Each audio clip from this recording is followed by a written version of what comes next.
Well, that's good thinking initially because you told me already pyruvic acid was 15. You told me that, didn't you? Yeah. And then you tell me how many pyruvic acids do you get from one glucose? You heard me just say it. Say it again. 2. 2. And 2 times 15 is 30. That's right. And is that the only source of ATP? What do bacteria do? They don't have mitochondria. They are mitochondria. Mitochondria are bacteria. At least they used to be. What do yeast do? They can't fit mitochondria. Skeletal muscles are too inefficient. I mean, they want to have a quick return so fast they take a big loss. But that's okay. They give it to the heart. Heart loves pyruvate. So what is that really faster but less efficient burning process? Glycolysis, isn't it? Glycolysis. Do you need oxygen over here? Do you need oxygen over here, ladies? Ladies. I don't see oxygen in here. I don't see carbon dioxide. Here, this is the Krebs cycle. That's where you need oxygen. Well, you need it really with electron transport. From glucose to pyruvate, you don't need one bit of oxygen. This is anaerobic, folks. This is anaerobic. Bacteria do it. Yeast do it. We do it. That's how we get the pyruvate to break down the pyruvate and then go to Krebs cycle. So, how many, Kelsey, back to you. You told me 2 pyruvates gives you 30 ATPs, and you're right about that. But is that the only place I get by ATP, Kels? No. What did I get up here? 4. I got a 4 net. How much did I invest? I got a 4 gross. How much did I invest? Didn't I have to pay 2 to play? So 2. Yeah. You had to pay 2 to get in the game. And then you got 4 for being in the game. What was your net? 2. Yeah, 2. So now we had 2 pyruvic acids at 15 each, and that's 30. So 32. Now we're at 32, aren't we? Yeah. Kels, look what you found in glycolysis. What? 3. What? And all of you, now you know I walk on the edge there, but a respectful edge, and all of you are good-looking women. You're all good-looking women, very beautiful. And so, but you have an unfair advantage. You have an unfair advantage. It's not fair. Because if I tried to go into a bar, when I was your ages, I'd go into a bar, I'd have to pay cover. You don't have to pay because you're good-looking. You get in, you walk in. I track the guys here. I track their money. Right? So, why would I say that? Because these NADHs, you see those NADHs? Mm-hmm. What is that? That's a chip. That's one of those blue chips, right? Where did you find that? Where did glycolysis happen? Did it happen inside the casino? Where's the casino? The casino's the mitochondria. Did glycolysis happen in the casino? No. Somebody accidentally carried a chip outside the casino and dropped it on the ground. It's a blue chip. Where do you cash in chips? In the casino, right? So if I, a dorky guy, picks up that blue chip and I want to walk into the casino, the mitochondrion, and cash it in, the guy at the door says, "Oh, you're a dorky guy. Pay me an ATP to get in. You give me $1 to get in, and I'll let you go cash in for 3. But if you're a good-looking woman, you don't have to pay him anything, and you can go cash that in for 3. And those are the 2 pathways that you can get this cashed in. So, Kelsey, back to you. You told me 2 pyruvic acids gives you 30. Mm-hmm. Then you told me you got a 4 minus 2 was a net of 2. Now you're at 32. Mm-hmm. How many NADH chips did you find? 2. 2 blue chips found outside the casino on the street. And you want to take those in to cash them in. If you're a woman, good-looking woman, as all of you all are, you can go in and cash in for full credit. If you're a dorky guy like me, I have to pay $1 to get in. So, if you're a dorky guy and you're cashing in, how many ATPs do you net for each of those? Only 2 instead of 3, right? You had to pay 1 to get in. So now, what are the answers? If I say to you, how many ATPs do you get for the breakdown of 1 glucose? What's the answer? And we will do push-ups if we don't get it. Of course we will get it. We will get it. And we won't do push-ups if we don't get it. Kels, you go first. Is it 37? Now, what are you saying? You're thinking a couple is going in where one's a dorky guy and one's a good-looking woman, and she's getting in for free and the dorky guy has to pay? So let's do this. Yeah. You already told me we got a net of 2 here, right? Mm-hmm. And you have 2 NADHs, don't you? Yeah. They could be 3 points each, 3 ATPs each, which would be 2 times it would be 6, right? Mm-hmm. Or they could be 4. Oh. Dorky guy. Mm-hmm. So you're either adding 4 to that 32, or you're adding 6 to that 32. And what are the 2 answers that you will always see on multiple choice standardized exams? There are 2 answers and you see them, one or the other. Most often you see one number that I actually gave in your notes before. What was that number? And I say it? 36. Yeah. And that assumes that you had to pay 1 ATP for each of those that you found on the street to get it into the mitochondria, to the teller, to cash it in. But if you're good looking and you don't cash it, it's actually a slower, it's not the Eggen-Meyerhoff pathway, but maybe pentose phosphate shunt, I'm forgetting. But it's a more efficient way to get your ATPs, but it's a little slower. So the answers are either, and you know the Holy Gospel of Ganong that I use as a reference, it says 38. But then the biology text like Campbell, which is also a gospel and all, it says 36. So your sources are going to say one of 2 numbers, and they won't say both. Your source, and I don't know what Derrickson, Tortora and Derrickson says. Tortora and Derrickson will either say 36 or 38. Most say 36, but my Holy Gospel of Ganong says 38. I'm so upset. All right? But I asked a biochemist friend of mine, and he said it's all theoretical. He said it's never that efficient. The reality is it's something like 32. It's never that efficient. But so theoretical maximum, the theoretical maximum number of ATPs for 1 glucose is what? Kelsey, say it again. 38. Correct. Most texts will assume that you have to pay 1 ATP to get this into the mitochondria and to cash it in. Because it's doing this, you found it in the cytosol. And if that's the case, then it becomes 36. Isn't that cool? That's crazy. This is all you have to know. You want to be a nutritionist? You want to know something about nutrition? Just know this. And then everything you have to learn on top of that will make it be so much easier. This is the foundation for everything you need in your career in this subject. All right? Now, I'll ask you things like, now I'm going to just look at you. And I'm going to not show you this. Maybe I will, because it might be, on Thursday, you and I are just going to be not even looking at these diagrams. And I'm going to be asking you questions. So, let's say, how many ATPs do you get for 1 acetyl-CoA? And now let me go to that. 1 acetyl-CoA will give you how many ATPs if you use the Krebs cycle and electron transport? 3. And I'm talking, let's go back to the original question of pyruvate. How many ATPs do you get from the complete burning or metabolism or breakdown of 1 pyruvate? Kelsey, what was the answer? 15. 15. For 1 pyruvic acid. Now, look at where is acetyl-CoA. There it is.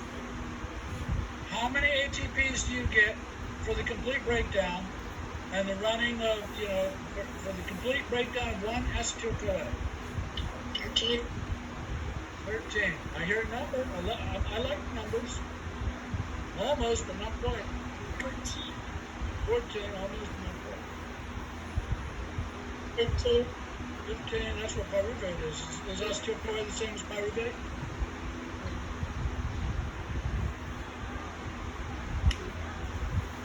12.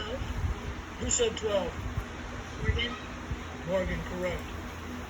12 is the answer. You know why? The only difference between acetyl-CoA, the only difference between acetyl-CoA and pyruvate is this step right here. You just don't get that in ADH. So you have to subtract 3. 3 from what? The 15 Kelsey originally mentioned. Well done, Morgan. 12. How many AT? You know what? You know what? Remember what is that fat that, boy, in the last 3 months? No bachata, no dancing, a little bit of liquid, whatever. Been putting it on. I've been eating. I've been putting it on. I got the love handles going. I forget, what do you call fat? Adipose. Yeah, what is adipose made of? Triglycerides. Triglyceride, that's right. What's triglyceride made of? Glycerol backbone of blue fatty acids. Who said that first of all? Shayla. Shayla, correct. Very nice. Do you know how you break that down? Do you know how you break down fat? I just showed you how you break down glucose. I'm not even going to test you on this, ladies. If I test you on it, I might make it a bonus or something, give you some free points, just to know about it. How do you burn fat? Well, you just told me it's a glycerol backbone and 3 fatty acids. You know what you do? You burn the fatty acid by 2 carbon fragments at a time. Remember what a fatty acid looks like? Do you remember what a fatty acid looks like? It looks like a carboxylic acid, COOH on one end, a bunch of hydrocarbons on the other end. Remember? It could be R, it could be CH2, CH2, CH2, all the way to CH3. Remember that? Well, when you're burning a fatty acid, and you can, and we do whenever we're burning fat, when you're burning a fatty acid, you clip every 2 carbons. You know what that becomes? You clip the carbons of the fatty acid. You know what it becomes? 2 carbon fragment becomes acetyl-CoA. And it goes straight to the Krebs cycle. You burn your fat as acetyl-CoA. So that was very relevant, wasn't it?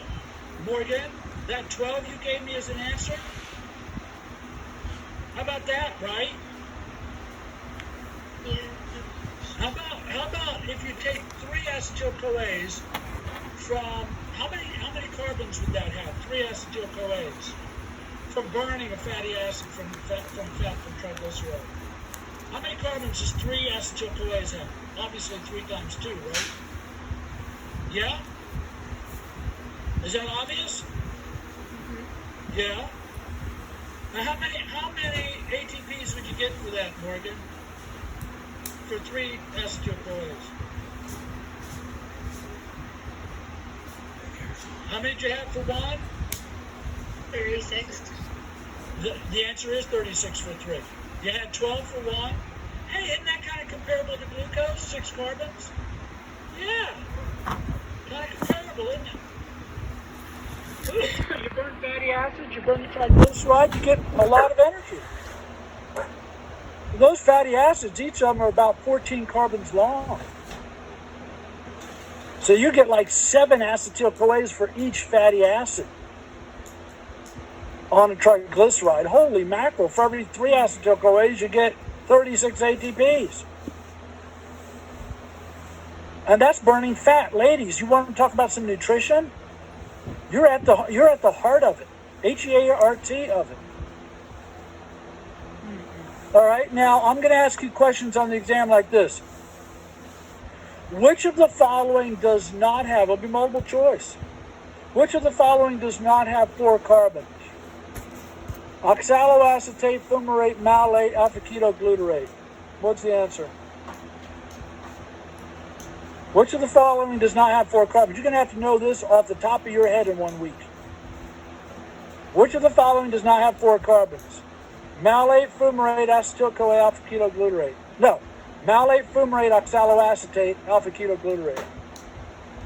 Alpha-ketoglutarate. All right. How many carbons does it have? 5. 5. Which of the following does not have 6 carbons? Glucose, fructose 1,6-diphosphate, fructose, glucose, citrate, isocitrate, succinyl-CoA. Succinyl-CoA. Succinyl-CoA, that's right. because the other ones has citrate has 6. Isocitrate has 6. I'll ask you true falses on this. True. 2. True or false, isocitrate has 6 carbons.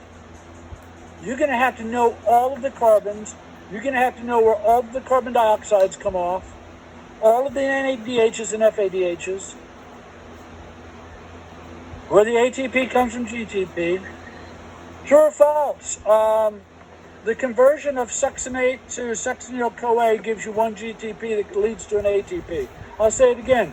The conversion of succinate to succinyl-CoA gives you a GTP that converts to an ATP. False. False is correct. Who just said false? Morgan. Morgan, well done.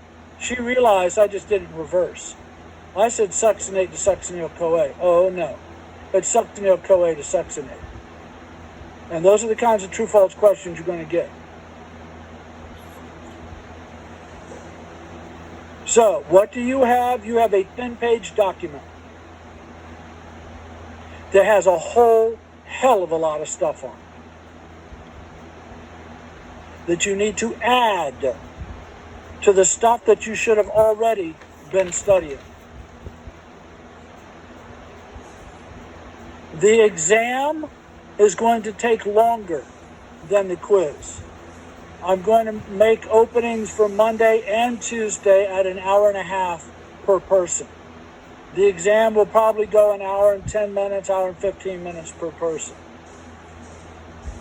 Because you're going to have more multiple choice, more true false, more chemical structures, and all that other stuff that we had to do. Both sides of the anatomical figure, front and back. The cell again, and all of the organelles. And all of those first 8 pages of the Word document, organelle stuff. So the exam is going to take probably an hour and 15 minutes per person. And it's going to be 100 points. It's the exact same format as you have. You're just going to have more multiple choice and more true false and more chemical structures. And you're going to have 2 essays, not just the one, either insulin, glucagon, or cervix. You're going to have 2 of them. And it might be the one you had today, or yesterday, Might be the one you had yesterday. Because I'm just going to throw the dice twice. It's completely random. If you had insulin last time, you might get it again. If you had cervix last time, you might get it again. If you had glucagon last time, you might get it again. There should be absolutely no doubt what you need to do for the next week. And remember, the greatest, absolute maximal number of points you can get is all the stuff you're having to do for me. I know that the homework assignments are important, but they're not even a fraction as important as this. Not a fraction. Okay? So I don't want you taking, an excessive amount of time to if you have your sapling and you think it's going to take you 4 hours to do it, I'd probably take a lower grade on it and just put a couple hours in or less. Because you've got to get this material for this exam. This exam is a game changer. The quiz was not. If you bomb this exam, if you get overconfident and you say, oh, I studied that well enough, I got an A- on the quiz. Man, nobody studied it well enough. All right? You need to see that again. I'm going to get rid of this I'm going to stop the share. I get to see all y'all again. Now, I usually, I have this brain mutation. I have a brain mutation, and it's in my family, and it has to do with our amygdala, and serotonin subtype, one of the serotonin receptor subtypes. But anyhow, it causes me to say, Morgan, how you doing? Morgan, how you doing? Is your hair lighter than usual? Did you do something? Did you highlight your hair or something? See, No. I notice every little thing, even if it's in pictures. I notice every little thing. Every little thing. And up close and personal, I notice everything. And it distracts me. I have to turn myself away from it. Everything you change about your face, everything face, everything hair, everything face, everything eyes. I notice all that. It just distracts me. I have to close my eyes. Okay, so anyhow, every little thing. So, yeah, it's a mutation. But I thought it was even playing a role here in our little Zoom episode. Okay, so are there questions? Do we know what we have to do? I think with the median score of 81, that means the class as a whole needs to put in an easy dozen more hours studying. As a whole, 81 means that you studied maybe 10 to 12 hours for the test outside of class, but not 20. All right? So, as individuals, you know what you got to do. All right? Yep. Get yourself an A on this exam coming up. It'll make up for anything that happened on the quiz. All righty? How we doing? How we feeling? Good. Uh-huh. And on Thursday, we're not even going to look at that. I'm just going to start throwing questions out at you. I might even just get you to go ahead, I'll just give you a little review. I'll ask you the same kinds of things I just asked right there. All right? How many, ATPs you get for this or that? And it really won't take, I don't think it's going to take too long on Thursday. We're just going to go with glycolysis and Krebs cycle and electron transport. And I'm going to have probably a YouTube for you, maybe not, maybe. It might just be that we do Thursday. Because you know where you got to get all the information. I think we might just do Thursday and not have another YouTube. Just do Thursday. Okay, ladies? Are we good? Yep. All righty. I think we know each other better than we used to. We were in the trenches together, in quizzes. Yeah, you're all very capable. Every one of you is very capable. And I did the whole gamut, right? I flunked 9th grade. I couldn't read, all that. I told my wife last night some of the details that she didn't know. Yeah, I got three F's and 2 D's for the year in 9th grade. You can't make that up in summer school. Yeah, I couldn't read. But I rose up. I got better.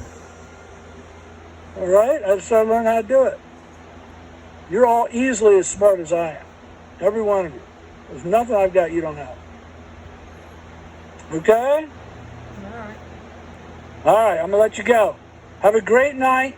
See that video. There's not going to be another YouTube on Krebs cycle stuff. Just study it. Thank you. All right, thanks. All right, thank you, Have a ladies. good night. I'll see you Thursday.